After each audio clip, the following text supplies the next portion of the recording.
Tengan ustedes un buen día. Agradezco la amable invitación a participar en este evento. Nos detendremos a analizar la transición cultural disruptiva, en especial la influencia de la inteligencia artificial generativa en la academia y en la prefiguración de los nuevos paradigmas educativos. Continuamos. I appreciate the kind invitation to participate in this event. We will take a moment to analyze the disruptive cultural transition, especially the influence of generative artificial intelligence in academia. Ich danke für die freundliche Einladung, an dieser Veranstaltung teilzunehmen. Wir werden uns mit dem disruptiven kulturellen Wandel befassen, insbesondere mit dem Einfluss der generativen künstlichen Intelligenz. 感谢你们的盛情邀请，让我有机会参与本次活动。我们将着重分析文化转型中的颠覆性变革，特别是生成式人工智能对学术界以及新教育范式预设的影响。我们继续。Eigin permite traducir a 60 idiomas y sin duda que la barrera que nos producía la dispersión lingüística de las culturas hoy día está absolutamente superada. Entonces, para analizar estas temáticas, les sugiero considerar tres premisas de contexto, las cuales voy a analizar para reflexionar sobre cómo la cibernética y este tipo de inteligencia, la generativa, está impactando en educación hoy y para el futuro. Pongo la precaución que en algunos puntos iré muy rápido, dada la complejidad de los temas, y me detendré solo en los aspectos que me parecen más relevantes con la idea de poder compartir con ustedes, quienes tengan interés, documentos y artículos que tenemos sobre estos temas. La primera premisa es que estamos viviendo una transición cultural disruptiva. La segunda es que la cultura cambia cuando cambia la inteligencia humana. Y la tercera es que el Homo ciberneticus es un nuevo tipo de humanidad que está incubándose hoy y que tiene que ver con el mañana cercano. Todas estas tecnologías, más el desarrollo científico, social y cultural humano, está prefigurando que en las próximas 2 décadas la fisonomía del mundo va a cambiar totalmente. Entonces, ¿en qué consiste esta transición cultural disruptiva?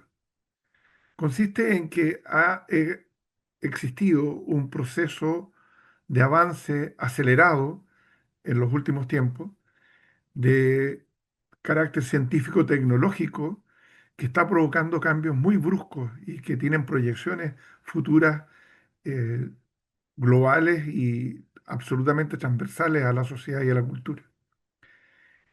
Implica esto nuevas formas de comportamiento del ser humano, tanto en sociedad como también en una disrupción laboral en que van a haber modificaciones como las hubo en la revolución industrial, pero con mucha más importancia desde el punto de vista de la diversidad de las posibles aplicaciones que esto tenga y de las actividades humanas que dejen de tener vigencia porque van a ser reemplazadas por las máquinas.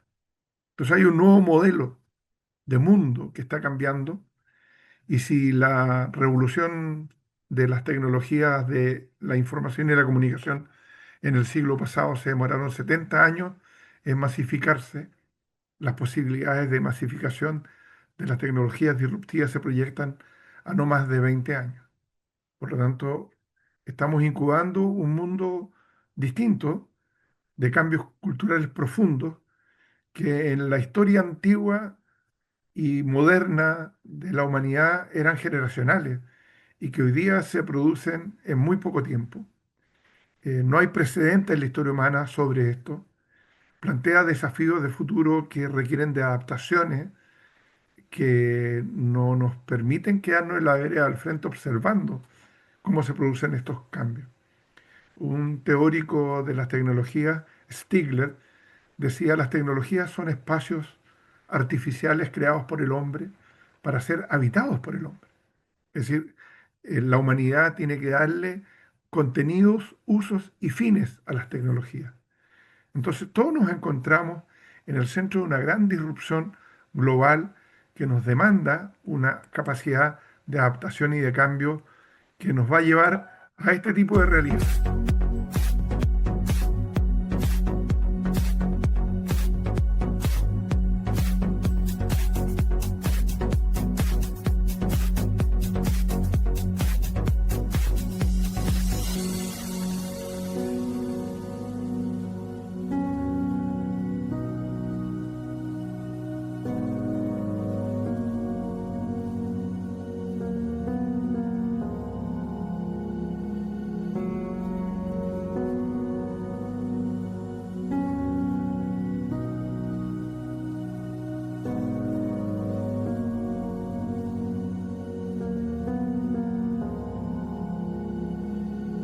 Este video refleja una Smart City, una ciudad inteligente.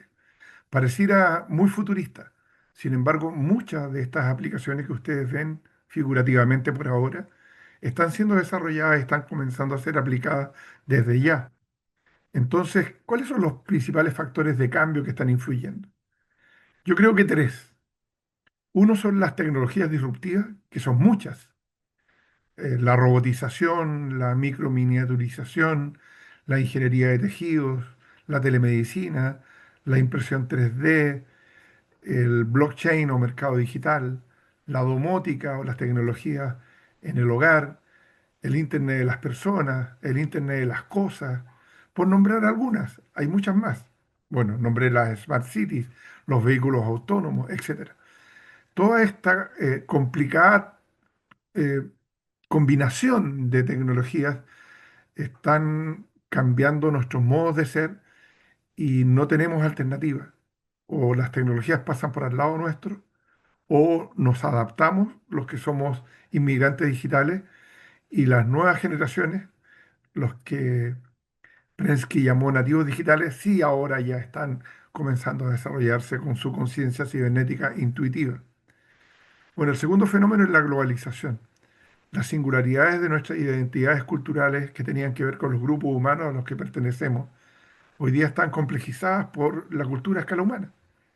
Entonces, por ejemplo, el conocimiento científico, la tecnología, el arte, por nombrar algunos elementos de la cultura a escala humana, están ahí. El tema es democratizar su acceso. Y otro aspecto que está influyendo son los cambios demográficos. La población está tendiendo a envejecerse y los movimientos migratorios están cambiando la conformación cultural del mundo. Entonces, tenemos que dar cuenta de estos cambios y tenemos que entender que la inteligencia artificial es una tecnología transversal. La inteligencia artificial empezó en la década del 30 del siglo pasado y tuvo momentos de avances, de retroceso, y no nos dimos cuenta porque no estaba masificada. Pero cuando ustedes usaban Google o cuando ustedes hacían una compra o hacían una búsqueda, estaban definiendo ciertos perfiles que eran interpretados por sistemas automatizados inteligentes. Lo que pasa es que con el fenómeno de ChatGPT esto tendió a una masificación. Pero la IAG, que es la inteligencia artificial generativa, que se distingue de la general, eh, es mucho más que ChatGPT. De hecho, ChatGPT tiene deficiencias, alucina, comete errores, tiene problemas con las fuentes de donde obtiene información, etcétera. Entonces, lo que nos interesa es que descubramos que primero hay una diferencia entre la inteligencia artificial general. Aquí tiene que ver con automatización de tareas, con avance en la ciencia, en la investigación, mejora en la atención médica, la telemedicina. Son cuestiones más generales que tienen que ver con algoritmos, con redes neuronales artificiales, que lo que buscan es ejecutar con mayor eficacia en la acción llamada Cofiñol en el siglo pasado, las acciones que el ser humano se demora en realizar. Y lo que hace la inteligencia artificial es imitar de alguna manera la inteligencia humana y optimizar la toma de decisiones y el desarrollo de las tareas. Pero la inteligencia artificial generativa es la que está apareciendo ahora y es la que está comenzando a masificarse. Es capaz de generar contenidos de alta calidad, originales, procesar datos masivos, gestionar ideas, recursos teóricos, multimedia, generar contenidos creativos. Y lo que hace es utilizar redes neuronales avanzadas que operan sobre algoritmos que son capaces de aprender. de manera automatizada, del diálogo que tienen con nosotros, pero a su vez en paralelo dialogando con otros sistemas inteligentes que nosotros no los vemos, son transparentes a nosotros mismos. Entonces, si ustedes se fijan, aquí hay una imagen estática de un robot y una enfermera, pero con inteligencia artificial podemos hacer que se animen, por ejemplo. Y fíjense, un abrazo inteligente. Este es un trabajo que define a de alumnos de comunicación de la universidad. cada pieza es única, hecha a mano y diseñada solo para ti. Big Man es un Se demoraban semanas en hacerlo. Sin embargo, esto lo hicieron en muy poco tiempo. Este otro trabajo hecho por alumnos técnicos, por Germán, crearon un avatar. Cristian y Alex. Hoy hablaremos del sistema de plataforma de madera. Debemos saber que este es un sistema constructivo conformado por plataformas y tabiques. Las plataformas corresponden a los entramados horizontales del sistema constituidos por envigado y elementos de agilización. Es algo sencillo, pero hecho por estudiantes que no sabían de inteligencia artificial. Esto fue un microproyecto de innovación. Otro ejemplo, yo estuve de aniversario de matrimonio, quise sorprender a mi señora y sin saber nada de música, le compuse una canción. Escuchen un trocito.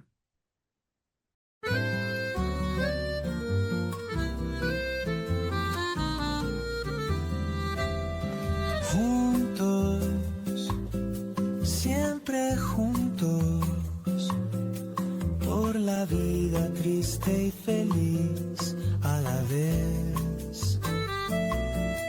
Nos amamos, nos protegemos. Bueno, está en internet por si la quieren escuchar completa.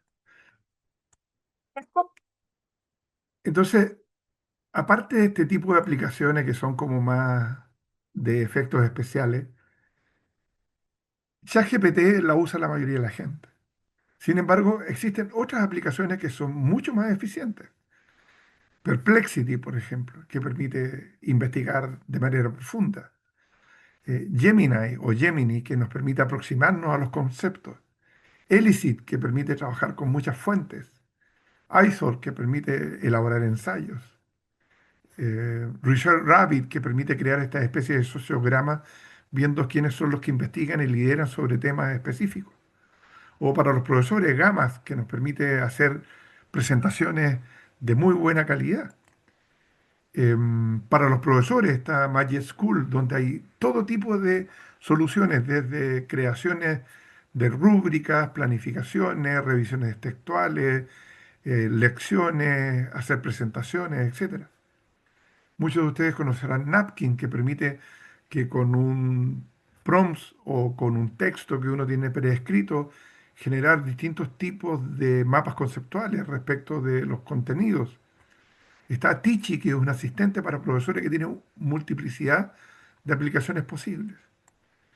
Entonces, si nosotros nos damos cuenta que podemos generar imágenes, animaciones, videos, puedo crear un sistema de comparación como ChatHub que me permite comparar hasta 6 formas de seguir un mismo prompt para poder hacer una comparación de calidad respecto de la respuesta que me está dando la inteligencia artificial generativa.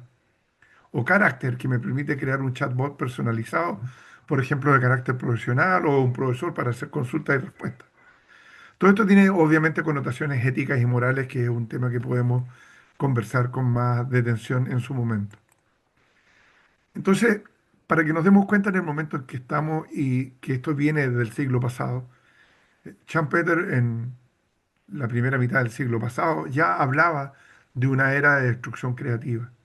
Es decir, el sistema capitalista generaba condiciones de innovación que hacían que lo obsoleto quedara muy rápidamente desplazado por la innovación disruptiva, la que generaba cambios. De la televisión pasamos rápidamente a la televisión inteligente. De los computadores, que eran unos edificios inmensos con tubos al vacío, pasamos a los computadores laptop y a las Palm y a los celulares inteligentes en un muy poco tiempo. Y eso es lo que tenemos que darnos cuenta. eh, hay una simbiosis, hay una nueva singularidad de la cual habla Kurzweil, que es la unión entre la inteligencia biológica y la inteligencia artificial. Entonces, no es solamente una transformación de herramientas, es una nueva forma de pensar, de conocer, de crear conocimiento, de vincularnos con el mundo. Y por lo tanto estamos viviendo una transición cultural. Entonces está proyectado que estamos en un proceso de adopción temprana donde entre el prejuicio, la duda, ministros de educación que quieren impedir que los estudiantes utilicen las tecnologías en clase, a una expansión masiva que va a pasar por la comprensión y la capacidad de adaptación que tengamos. Y eso pasa por superar lo que yo diría el síndrome de ChatGPT. La inteligencia artificial generativa es mucho más que ChatGPT y es mucho más que copiar y pegar lo que ahí está. Y se proyecta hacia una transformación completa de ecosistemas educativos completamente integrados a través de automatización para el 2031 en adelante. Lo cual no significa que la escuela deja de existir o la universidad deja de existir, sino que los profesores y los estudiantes cambian sus roles y los principios pedagógicos, como la autonomía, la autorregulación, el autoaprendizaje, la colaboración, la coasociación, empiezan a tener relevancia para nosotros. Un modelo epistemológico y pedagógico que si los profesores lo intencionáramos, impediríamos que nuestros alumnos se quedaran en el copiar y pegar, porque está fundado en la vinculación de tres ciclos. El primer ciclo es de administración de información, que es lo que la mayoría de nosotros hacemos y que peyorativamente le podemos decir oportunismo tecnológico, es decir, yo uso la inteligencia artificial generativa para copiar y pegar lo que hay ahí y no hago un tratamiento inteligente de esa información y la soy capaz de transformar para resolver un problema y gestionar ese conocimiento y hacerlo transferible a través de algún lenguaje hacia mis compañeros, hacia mis profesores, hacia otros círculos de colaboración con los cuales participo en mis procesos de enseñar y de aprender. Entonces, acá, cuando estamos en la administración de informaciones, estamos en el mundo de lo conocido, de la big data, de lo que disponen los sistemas. Cuando gestiono conocimiento, hay una intervención, un constructo intelectual teórico o práctico que yo logro hacer con mis estudiantes con esa información. Y para demostrar que hay conocimiento tiene que haber mediación del lenguaje. Y epistemológicamente el lenguaje es cualquier expresión artificial de la, perdón, cualquier representación abstracta de la realidad. La matemática, la geometría, el arte, por ejemplo. Cuando yo transfiero eso, estoy gestionando conocimiento. Pero no basta con quedarnos ahí. Tenemos que ser capaces de movilizar ese conocimiento. Y para movilizarlo significa llevarlo a una acción teórico-práctico que nos conduzca hacia lo por conocer. Es decir, no solamente aprender ciencia, sino que desarrollar pensamiento científico. No solamente aprender matemática de una sola forma, sino que resolver nuevos problemas matemáticos. El crear una acción también puede ser literaria, eh, redactar una historieta, escribir un poema, escribir una canción, expresar algo del punto de vista artístico, todo lo que signifique movilizar conocimiento. Entonces, las tres palabras clave: administrar, gestionar y movilizar.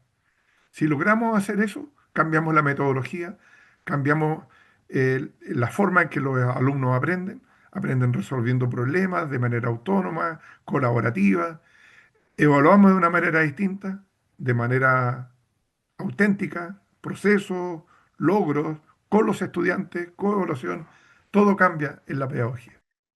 El tema de fondo es que aún no nos hemos repensado suficientemente y por lo tanto no hemos logrado al menos ponernos en función de colocar en la mesa de trabajo pedagógica, curricular, educacional, de las distintas instancias que tienen que ver con las definiciones de la educación de hoy y del futuro, para tener una visión disruptiva de la educación. Necesitamos nuevos paradigmas educativos y nuevos roles. Y la pregunta de fondo, ante esta realidad que se complejiza, que es intercultural, que es globalizada, que vincula la singularidad del grupo humano al que pertenecemos con la cultura a escala humana, que tiene otras complejidades, ¿es posible continuar enseñando y aprendiendo solamente desde lo que hemos estado acostumbrados? Desde una visión racionalista, académica y principalmente con un currículum situado, remitido al aula tradicional de tiempo y espacio. Creo que es un interrogante muy importante que hay que tratar de resolver, al menos para colocarla en la mesa de trabajo.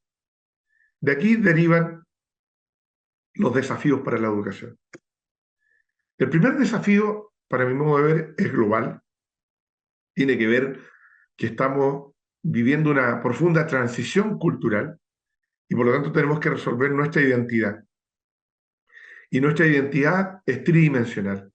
Somos sujetos remitidos a la singularidad del grupo humano al que pertenecemos, que nos da identidad, pero a su vez tenemos que resolver cómo nos vinculamos con la cultura a escala humana. Y por lo tanto, si estamos en la virtualidad, estamos tridimensionales. Si nos negamos a esto, quiere decir que nos estamos perdiendo la oportunidad de ampliar nuestro espectro de posibilidades para el aprendizaje. Sin embargo, estos fenómenos de dinámicas culturales como la transculturación, que es la transferencia de elementos culturales de un grupo humano a otro, la aculturación, que puede ser la tendencia a perder la identidad cultural, y la endoculturación, que son los procesos de reafirmación de la propia identidad, son procesos que siempre han existido en el hombre, desde que primitivamente las distintas tribus se vinculaban, pero eran muy lentos y hoy día son muy rápidos. La pregunta es, ¿esto está presente en la pedagogía? ¿Es un tema relevante en el currículo? Yo creo que aún no. El desafío ético y moral. Generalmente se tiende a hablar de la ética y la moral como que fuesen lo mismo.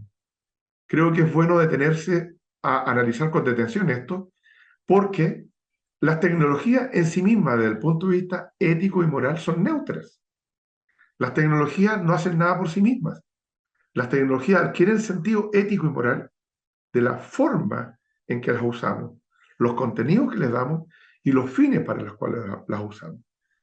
Siempre a mis alumnos, cuando me preguntan, explique esto con un ejemplo, pongo el ejemplo muy sencillo de un cuchillo. Un cuchillo es una técnica rudimentaria. Yo la puedo usar para un acto virtuoso y compartir una manzana o para matar. La vida es un valor. Los valores son permanentes. Están por sí mismos. Max Scheler, cuando habla de la teoría de los valores, dice el valor estético, el valor de la vida, el valor de la naturaleza está ahí. El ser humano es el que tiene que descubrirlo y ejercerlo. Y para eso requiere ciertos principios de vida que rijan sus conductas. Y ciertas normas y mores, es decir, conductas que están regladas por la costumbre o porque están regladas por las leyes, deben ser un patrón de comportamiento que hay que respetar. Entonces, el tema es que los contenidos, los usos y los fines de las tecnologías los aportamos nosotros, los definimos nosotros. Y para eso tenemos que tener una reflexión ética y moral que nos conduzca a un uso ético y moral de estas tecnologías. El desafío epistemológico. Aquí hay un tema muy complejo en educación. Hay una frontera entre administrar información y gestionar conocimiento. Cuando nosotros accedemos a fuentes de información, representamos esa información y la reorganizamos y la generamos como un nuevo constructo, estamos en el plano que no es trivial, porque hay que tener la capacidad de seleccionar la información relevante, pero también dicho en pedagogía fea, es como el síndrome del rincón del vago, es decir, copiar y pegar. Entonces, ¿qué es lo que requerimos los profesores con los estudiantes? Primero, que los estudiantes asuman un rol activo, protagónico, autónomo, autorregulado en su aprendizaje, sean capaces de generar constructos teóricos o prácticos propios, los representen y los hagan transferibles. Y esa representación tiene que ser mediada por un lenguaje.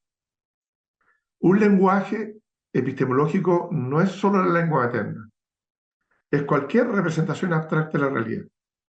Las matemáticas son un lenguaje, la geometría, el lenguaje de señas, la música, el arte son lenguajes. Un niño que dibuja, raya y que dice mi papá, mi mamá conmigo a comprar al supermercado está representando conceptos. Está usando un lenguaje, en este caso de una representación estética que un adulto podría no interpretar, pero que pedagógicamente sí tiene mucho significado. Hay conceptos. Entonces las tecnologías son eficientes para esto. Hay múltiples formas de representar constructos intelectuales. Hay software educativo, simuladores, dibujadores, hojas de cálculo, plataformas, como decía. Entonces el tema es que no los usamos.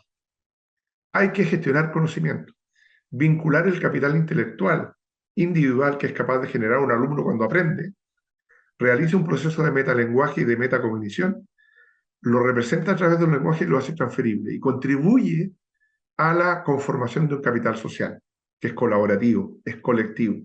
Y eso también supera el individualismo del aprendizaje tradicional. Hay que vincular la administración de información con la gestión del conocimiento. Aquí volvemos a Kurzweil, la ley de rendimiento acelerado. El desarrollo del conocimiento es tan vertiginoso que si no instalamos nuevas habilidades para el siglo XXI en nuestros estudiantes, no van a ser capaces de comprender estas nuevas dinámicas en que la inteligencia biológica y la inteligencia artificial se unen y se potencian. Pero la inteligencia artificial no hace por sí sola las cosas. Nosotros alimentamos los sistemas y los hacemos recursivos, dependiendo del tipo de intención que queremos para activarlos, los propósitos, los fines. Y ahí es el hombre el que le asigna la cualidad o el defecto. Somos nosotros los seres éticos y morales. Por lo tanto, es muy importante tener claridad respecto de esto. El comportamiento virtuoso no lo hace la máquina, no lo hace la inteligencia artificial, lo hace el fin, el contenido y el uso que yo le doy. Y eso es muy importante. Entonces, para gestionar conocimiento, tenemos que entender esta relación entre la inteligencia biológica y la inteligencia artificial que genera dinámicas exponenciales de desarrollo del conocimiento. Esto implica un desafío curricular. Desde el rol tradicional del profesor, en que el profesor era un filtro cognitivo entre la fuente del conocimiento, de lo que ya se sabía, y el alumno que tenía que vincularse con lo que el profesor estaba dispuesto o capacitado para enseñar, deberíamos transitar a una pedagogía más horizontal, más autorregulada y más autónoma. A mí me encanta decir los profesores y los estudiantes cómplices, complicados, complejizados en el conocimiento, donde ese círculo amarillo es lo conocido, pero en donde ambos invaden lo por conocer y por lo tanto desbordan los límites de lo conocido. Y en esto las tecnologías ayudan, no reemplazan la inteligencia humana, ayudan a aumentar la eficiencia. Entonces, desde lo que hacía la educación tradicional, formar principalmente productores de bienes y servicios, hay que transitar también a la formación de ciudadanos y de gestores culturales. Desde el punto de vista del desafío pedagógico, desde la pedagogía racionalista académica hay que incorporar nociones de una pedagogía conectivista y de coasociación. Aquí hay dos autores, Siemens y Prensky, que nos ayudan mucho, los pueden leer.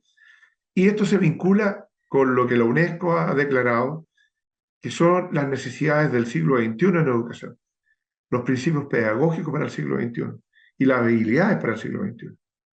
Autonomía en el aprendizaje, sentido de lo que se aprende, capacidad de reflexión, colaboración situada y distribuida, comunicación efectiva, metacognición. Hay que emprender acciones pedagógicas que permitan que los alumnos tomen conciencia metacognitiva. ¿Qué, cómo, para qué se aprende?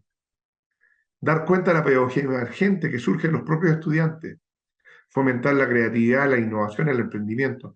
Y el uso de la tecnología como apoyo al aprendizaje, nada más. No están sustituyendo nada.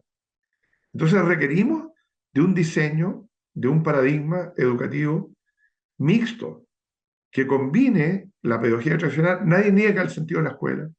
Nadie está diciendo que no hay que socializar, que hay que estar en la naturaleza también, que hay que ir a los museos, que los alumnos tienen que vincularse y jugar, por supuesto.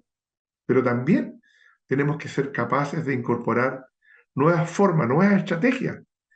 El coaching, la colaboración, la multimedia, el aprendizaje basado en juegos, los recursos didácticos digitales, vincular el currículum situado con el currículum distribuido.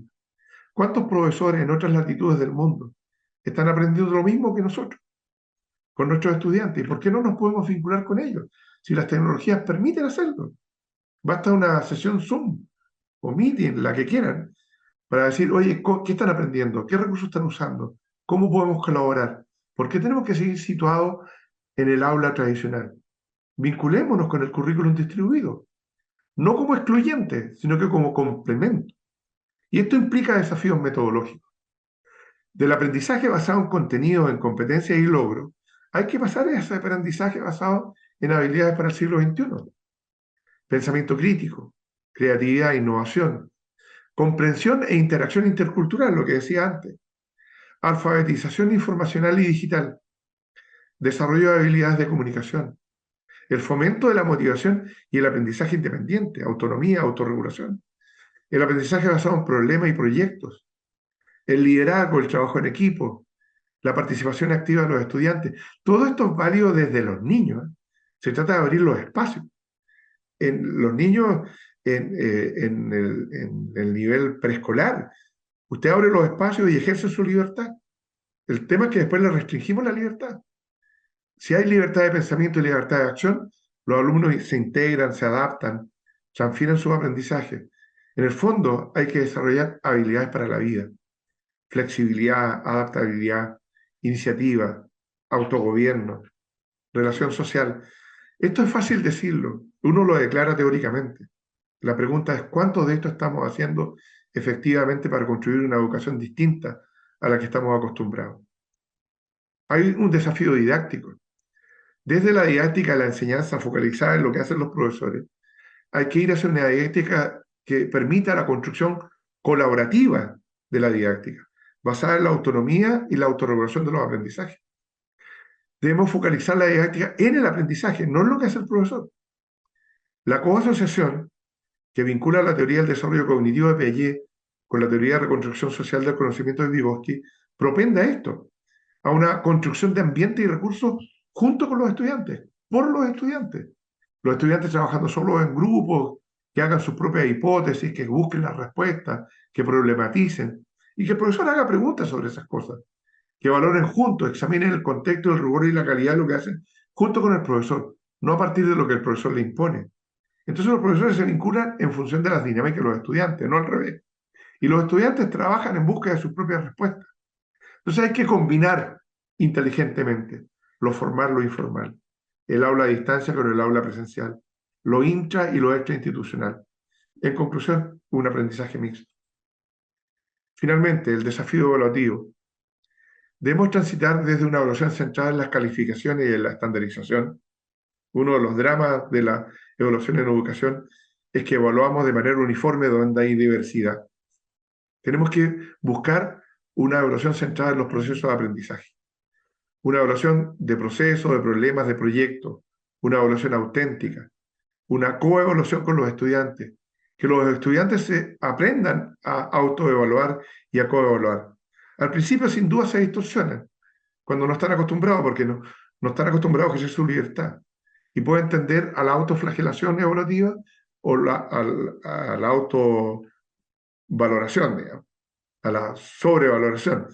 Pero si abrimos los espacios, los estudiantes después se sinceran consigo mismos y descubren el valor. Entonces, las tecnologías también ayudan. Las plataformas permiten también hacer seguimiento de desempeño, las redes sociales también. El tema es cómo combinamos las modalidades de evaluación. Para terminar, desafíos estratégicos para una educación disruptiva. Deberíamos transitar desde la fragmentación del conocimiento a la integración de los saberes, a una comprensión compleja de la realidad, desde el oportunismo tecnológico a la habitación de los espacios creados por el hombre artificiales, una ética de los contenidos, de los usos y de los fines, desde un aprendizaje dependiente a un aprendizaje autónomo, divergente y creativo, desde un currículum racionalista situado a un currículum cibernético distribuido que complemente el anterior. Desde un contexto de irrupción tecnológica, tenemos que repensarnos, no tenemos alternativa. Nuevos paradigmas educativos para un nuevo tipo de humanidad, un nuevo tipo de sociedad y un nuevo tipo de cultura. Les doy mi excusa por lo rápido, Hay una serie de artículos que tenemos publicados con el equipo de académicas y académicos con los cuales trabajamos. Están manuales disponibles, modelos de referencia, capítulos de libros y de libros que podemos poner a disposición de ustedes. Muchísimas gracias, que estén muy bien. Será hasta otra ocasión.